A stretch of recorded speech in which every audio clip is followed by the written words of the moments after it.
I would invite you to consider it as, okay, how long can I be comfortable in my discomfort?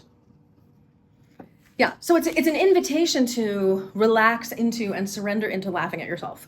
But like, that sounds kind of absurd in a sense, but I feel like for me, absolutely. If you can just laugh at your own process of feeling like a dork, it de-dorkifies the situation because suddenly you can be a majestic dork, which is beautiful in its own right. And by the way, it's exactly what every single one of us goes through. Like, it feels so personal when we're not getting it. But the reality is it's universal and we all have our moments of it. So I invite you to just be with the discomfort as a game.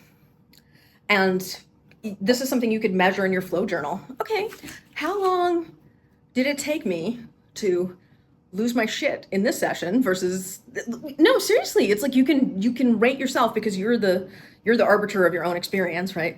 Oh, this one was a 10 because I was just able to like be with it even though I didn't get it the whole time. And in fact, in some ways, it's almost better when you have a session where you don't get anything and you just you're like, oh, well, that's how it is. That's how practice is. Because like life, that's exactly how it is. I feel like this is such a life practice. It seems like it's just two balls and some string, but I think it can really help us just be with, I mean, life is hard, you know?